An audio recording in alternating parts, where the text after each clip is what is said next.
সমস্যা একবার ভাবো। আমি ওষুধই খাবো না, তুমি যা ইচ্ছে করো। একটা ওষুধ ডাক্তার লিখে দিয়েছে, এবার সেই ওষুধটাই সেম কম্পোজিশনে আমি অন্য নাম দিয়ে একটা এনেছি।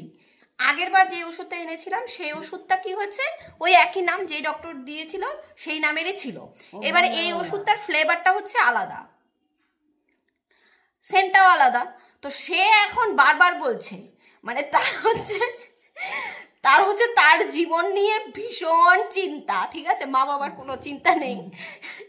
সে ওষুধটাকে আনার দোকান থেকে শুরু করেছে। এটা তো ওই ওষুধটা নয়, এটা আমি খেলে আমার কি কাজ করবে? মানে আবার এখন বসে বসে বলছে, তুমি এই ওষুধটা যে আনলে, তুমি এই ওষুধটা কি আমার কাজ করবে? আবার এখন খাইয়েছি, এটা তো ফ্লেভারটা আলাদা, এটা তো গন্ধটা দেখতেই পেলে ভ্যা ভ্যা করে কাঁদছে। চলায় না, আমি আর দেবো না কোনো ওষুধ, তুমি যা ইচ্ছে করো। তার হচ্ছে তার জীবন নিয়ে আমার থেকে বেশি টেনশন হচ্ছে তার। আচ্ছা একটু উঠে বসো, এই ওষুধটা খেয়ে নাও, আসো। না না, আচ্ছা এইটা তো খাবে, এটা তো সেই ওষুধটাই, নাও আসো।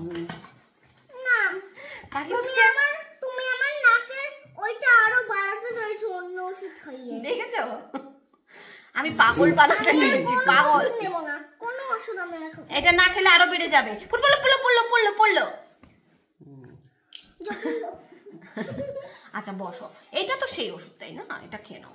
তোমাকে আমি কিন্তু ওইটা কিন্তু কম্পোজিশনটা পড়িয়ে পড়িয়ে আমি তোমাকে দেখিয়ে দিয়েছি। এই ওষুধটায় যে কম্পোজিশন রয়েছে ওই ওষুধটাও সেই।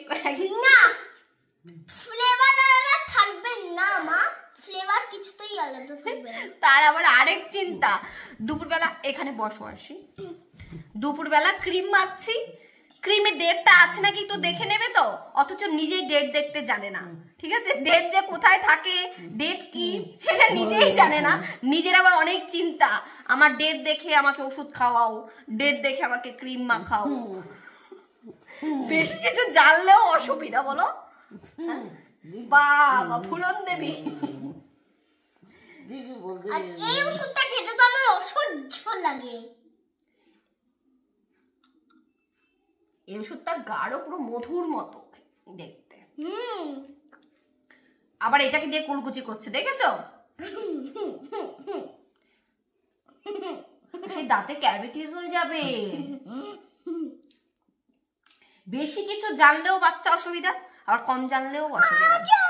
আর কোনো ওষুধ নেই তো? ওইটা খেয়ে আমি পাগল বানিয়ে দেবো তোকে। নে, এটা 5 ml খাওয়াতে বলেছে, তার মধ্যে মনে হয় 3 ml এটার মধ্যে লেগেই থাকে। বানিয়ে যা ঝামেলা ছিল, দুধ নিয়ে, বিশেষ করে দুধ নিয়ে খাবারটা যা ঝামেলা ছিল, আর এখন দুধ ঘপ ঘপ করে খেয়ে নিই।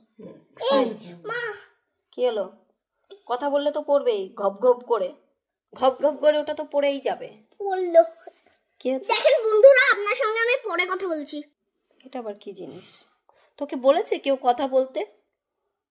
হ্যাঁ, ছোটবেলায় আরশির খাওয়া নিয়ে এত প্রবলেম ছিল, এত প্রবলেম ছিল, রোজ 3 বেলা 4 বেলা যতবার এখন বলছে খাওয়া কমা। কি বলো এদের? হ্যাঁ, ও আরেকটা কথা, হ্যাঁ, যখন গরম থাকে ঠান্ডা যায়, ঠান্ডা থাকে গরম চাই। তারপর অনেক সমস্যা, সে মানে কি বলবো। আমি দুধ কুলকুচি করেই খাই মা।